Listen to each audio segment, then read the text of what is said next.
Je suis Clément Méric et vous écoutez Bourbon Hebdo, le podcast de la rédaction d'LCP qui vous fait revivre l'actualité de la semaine et vous dévoile les coulisses de l'Assemblée. La séance est ouverte.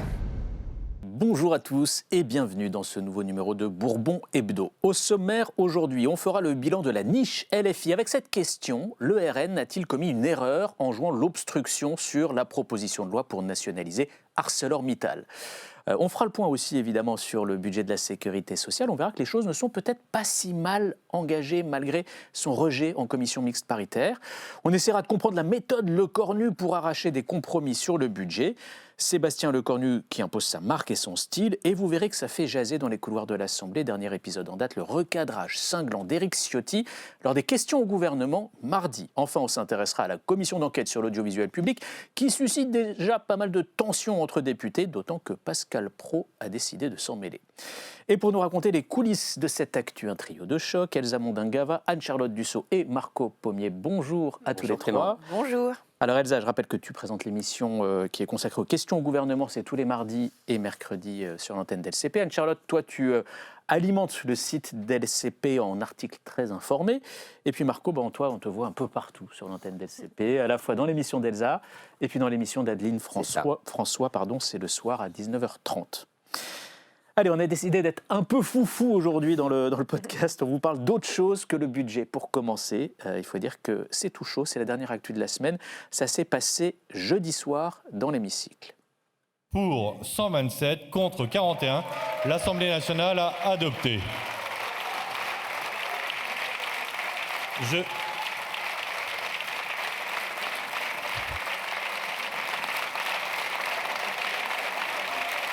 Je suspends la séance. Il y a des troubles dans la tribune, je suspends la séance. Jeudi soir, il était à peu près 23h30, donc il restait à peine une demi-heure pour faire adopter ce texte de la France Insoumise. On était dans le cadre de ce qu'on appelle la niche LFI. Et ce texte, c'est quoi ? Eh bien, c'est une loi pour nationaliser ArcelorMittal. On peut dire que c'était pas gagné d'avance pour LFI pour faire adopter ce texte. Oui, et on le rappelle qu'une niche parlementaire, c'est vraiment à minuit, c'est comme le carrosse qui redevient citrouille. On coupe les débats, il ne s'agit pas d'avoir 3-4 minutes de plus. Et donc là, un vote un peu à l'arraché. Dans les tribunes, il y avait des salariés d'ArcelorMittal. C'est d'ailleurs pour ça que le président de la séance suspend à un moment. Les députés, pendant cette suspension de séance, ont chanté aussi l'Internationale, étaient ravis. Ensuite, on voit, et ça a été aussi beaucoup commenté, que c'est une première lecture, c'est un vote à l'Assemblée. Ça ne donne pas forcément une suite au Sénat et une le Sénat une étant en majorité à droite, il y a très peu de chances pour que le texte passe au Sénat. Exactement, mais symboliquement, la France Insoumise était très satisfaite d'avoir pu faire adopter ce texte. Alors, il y a quand même un point assez étonnant, c'est que le RN avait voté en faveur de cette proposition de loi en commission, sauf que dans l'hémicycle, ils ont joué l'obstruction. Je crois qu'ils ont déposé plus de 200 amendements, Anne-Charlotte ? Plus de 300 même. Plus de 300, Marco. Pourquoi ce changement de pied ? Il y avait une volonté de la part du Rassemblement national déjà de montrer que la France insoumise, je cite, faisait le bordel dans l'hémicycle continuellement sur plusieurs textes, qu'il pourrissait les prises de parole des uns et des autres. Ça, c'est ce qu'a dit par exemple Jean-Philippe Tanguy hier, le député du Rassemblement national dans l'hémicycle. La volonté aussi pour le RN de montrer qu'il y avait deux nationalisations possibles et que le texte des insoumis aurait été écrit entre guillemets avec les pieds, qu'il était un peu inopérant ce texte parce qu'on ne parlait pas de concurrence déloyale, parce qu'on ne parlait pas des prix de l'électricité et que tout cela avait un impact in fine. Et que finalement, on était en train de vendre du rêve à des salariés qui, effectivement, sont très inquiets puisqu'ils sont concernés par un plan social. Donc, c'était la volonté du RN que de montrer à la fois que LFI, finalement, faisait le bordel et qu'eux aussi faisaient de l'obstruction. Et donc, c'était, entre guillemets, on vous rend l'appareil, quoi. Mais en même temps, la volonté de montrer qu'à la fin, on laisse le texte passer. Ils se sont abstenus. Voilà. Ils se sont abstenus. Mais est-ce que quand même, c'est pas une erreur stratégique de la part du RN par rapport à leur électorat ? On sait que ils ont un électorat populaire qui est sensible à ces questions-là. Il y a eu une bataille pendant toute la journée pour ceux qui représentaient au mieux les ouvriers. Peut-être que le RN comptait aussi sur le fait que une niche parlementaire, ça a peut-être un retentissement médiatique moins important, etc. Et peut-être que le RN aussi, qui a été beaucoup accusé d'être pareil que LFI sur la question du budget, d'avoir voté beaucoup d'impôts ensemble, avait aussi la nécessité, la volonté de se décrocher un peu d'LFI, d'avoir une bataille dans l'hémicycle RN. LFI. Et c'est vrai qu'on a vu au milieu, le bloc central qui aussi s'est lancé dans cette bataille-là, mais il y avait peut-être une volonté aussi de dire on ne peut pas être tout le temps associé aux insoumis, on se décroche bien, on essaye d'avoir une vision quand même différente. D'un mot, au-delà de cette proposition de loi sur Arcelor, quel bilan on peut tirer de la niche de la France insoumise ? Alors, comme il y a eu beaucoup d'obstructions, la proposition de loi sur Arcelor a duré très longtemps. Il y a eu 2 autres propositions de loi, une proposition de résolution et une autre proposition de loi qui ont été adoptées. La première sur le Mercosur, je trouve qu'elle est assez intéressante puisqu'elle a été adoptée à l'unanimité. Il y a eu une voix contre, mais c'est une erreur. Et moi, il y a un député de Horizon qui m'alertait sur cette question du Mercosur en disant ça passe un peu sous les radars. Attention à la position française et comment Emmanuel Macron va manœuvrer, parce qu'en tout cas, l'Assemblée a très clairement dit qu'elle était très hostile à la signature de cet accord. C'est la 3e fois depuis le début de l'année qu'elle le fait. Exactement. Et on voit que là, il va y avoir des choses qui vont se décanter au mois de décembre. Attention, ça peut être un point de crispation contre le gouvernement. Sur le bilan, effectivement, ils ont obtenu 2 victoires, les Insoumis, mais pour en avoir discuté avec 3 victoires. 3 victoires, effectivement, oui. avec la nationalisation d'ArcelorMittal. Mais au-delà de ça, on sentait quand même chez certains une certaine frustration, une certaine déception pour en avoir parlé avec eux, parce qu'ils avaient d'autres textes qu'ils voulaient mettre en valeur, par exemple la gratuité des parkings d'hôpitaux publics, la défiscalisation des pensions alimentaires perçues. Et donc, on a senti qu'il y avait quand même une frustration d'avoir passé autant de temps sur la nationalisation d'ArcelorMittal, alors que finalement, il y avait une majorité dès le début pour la voter, cette nationalisation. On passe à notre 2e thème à présent, avec cette réunion à huis clos mercredi soir. 7 députés et 7 sénateurs. Ils se sont retrouvés dans une petite salle du Palais Bourbon et à la sortie, pas de fumée blanche. Il ne faut pas dramatiser, le travail se poursuit, c'est normal, ce n'était qu'une première lecture, la navette se poursuit et ça permet aussi au fur et à mesure d'améliorer les différents articles, d'éviter ceux qui ne font pas consensus et de pouvoir confirmer ceux qui méritent d'être améliorés. Donc le travail se poursuit, on a beaucoup de pain sur la plage. C'était le député LR Thibault Bazin, rapporteur général du budget de la sécurité sociale. Et vous l'avez compris, il constate l'échec de cette commission mixte paritaire sur le budget de la Sécu.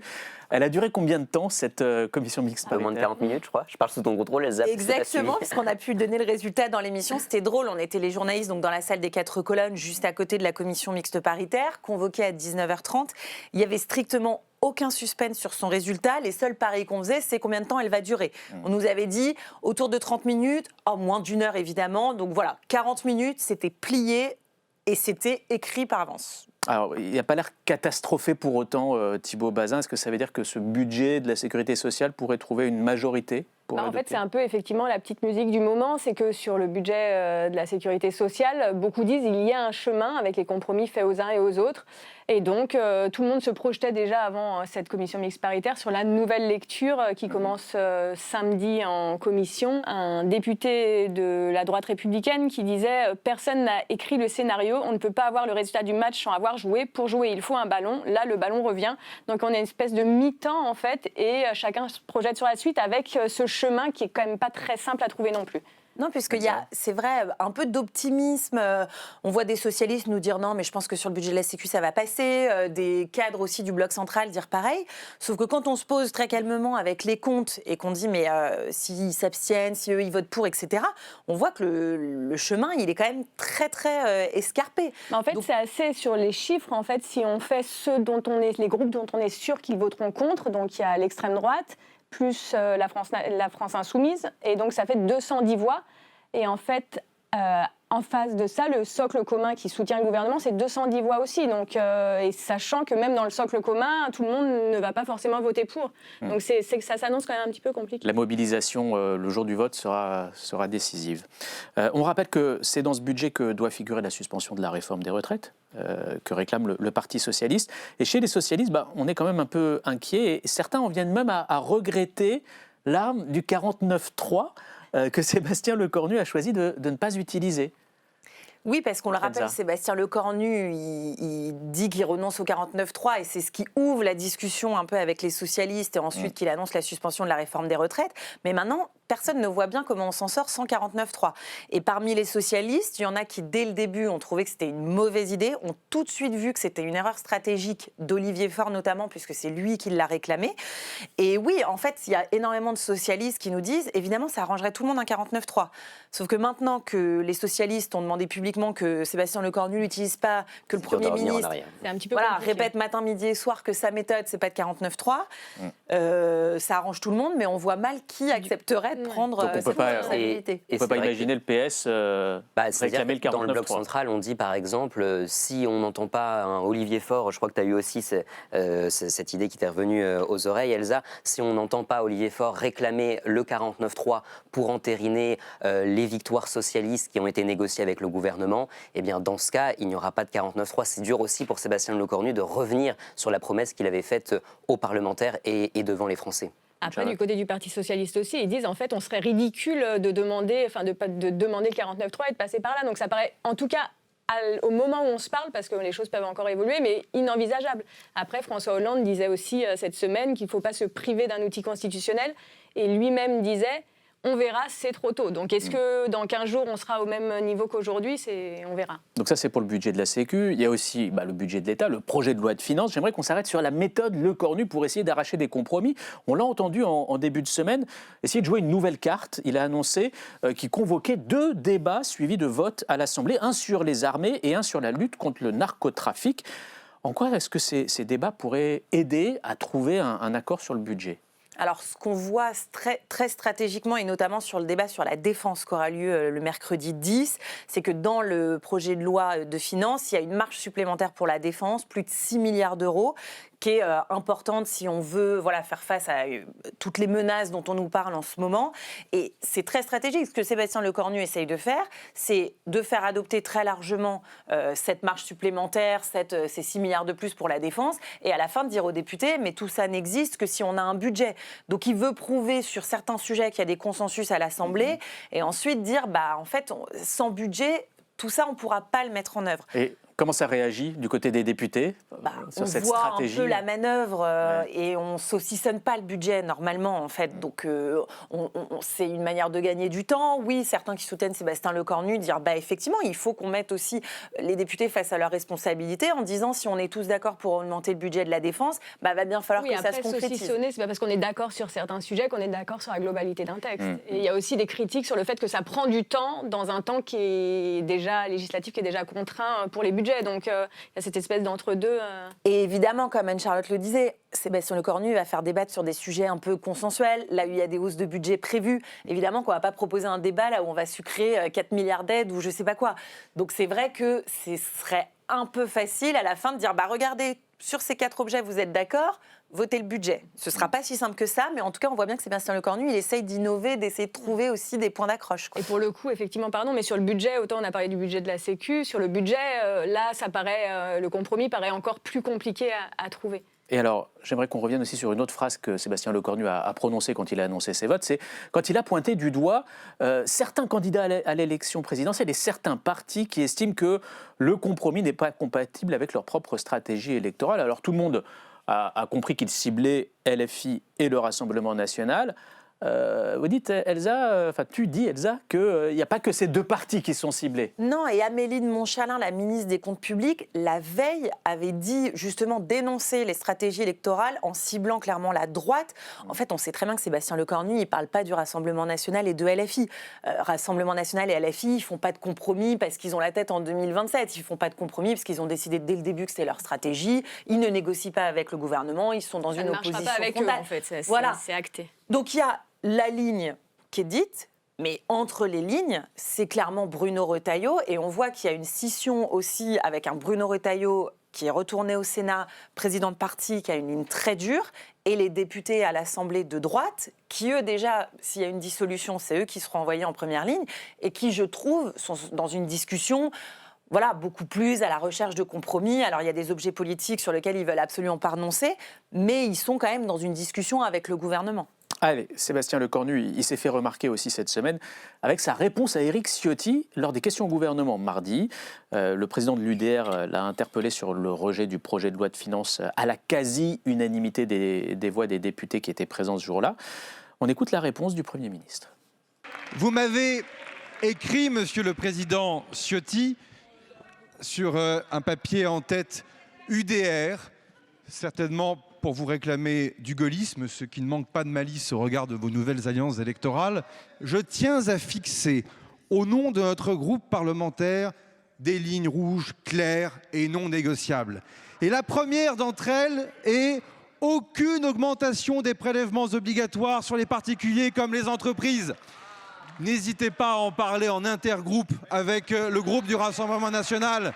On ne peut pas avoir l'équipe qui va dîner avec les grands patrons pour les rassurer d'un côté, pendant qu'une autre équipe, ici, augmente les impôts sur les particuliers et sur les entreprises. Désormais, cet hémicycle fonctionne à cœur ouvert, en grande transparence. Ceci est un grand moment de clarification, Monsieur le Président Ciotti. Et pour finir, on ne peut pas promettre l'ordre à Nice et le désordre à Paris. Merci beaucoup, Monsieur le Premier ministre. Ah, il était en forme, le Premier ministre, hein, mais c'était un peu préparé sa réponse, non ? Oui, alors c'est vrai qu'il avait, on l'a entendu un peu dans le son, qu'il avait le courrier d'Éric Ciotti qu'il lui avait envoyé il y a quelques semaines. Donc il a rebondi dessus. Il était sûrement un peu au courant de la question, du thème de la question d'Éric Ciotti. C'est vrai que du côté du DR et du RN, ça a un peu surpris cette réaction du Premier ministre parce que ça fait finalement des semaines et des mois que Sébastien Lecornu dit à son gouvernement il ne faut pas qu'il y ait un mot de trop, une phrase de trop dans les négociations autour du budget. Et puis là, d'un coup, il se met à voir cette offensive. Sébastien Lecornu, il en a marre, entre guillemets, qu'il y ait parfois certaines incohérences dans les groupes politiques et donc il voulait appuyer là où ça faisait mal. Et c'est vrai que pour le coup, ça a plutôt bien fonctionné parce qu'il a été poussé aussi par son camp, Sébastien Lecornu. On a vu des députés d'Ensemble pour la République, du MoDem, être debout dans l'hémicycle pour l'applaudir. Et on a vu Éric Ciotti un peu subir l'offensive du Premier ministre. Et ça a même fait rire aussi un peu les socialistes dans l'hémicycle qui étaient un peu contents de ce tacle envoyé à UDR et au RN. Elsa, tu me disais avant qu'on enregistre ce podcast que cette intervention de Sébastien Lecornu, elle a été très commentée chez les macronistes et au MoDem à Horizon. Pourquoi ? Alors, ça intervient assez tard dans la séance, donc c'est vrai qu'ils ne sont pas hyper nombreux encore dans l'hémicycle, mais on voit vraiment qu'ils se régalent.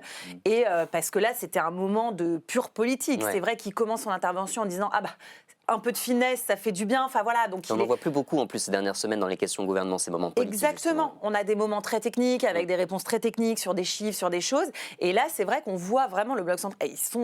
Ils applaudissent, ils rigolent, etc. Moi, ils m'envoyaient des messages, ils me disaient mais c'est magnifique, c'est du popcorn, etc.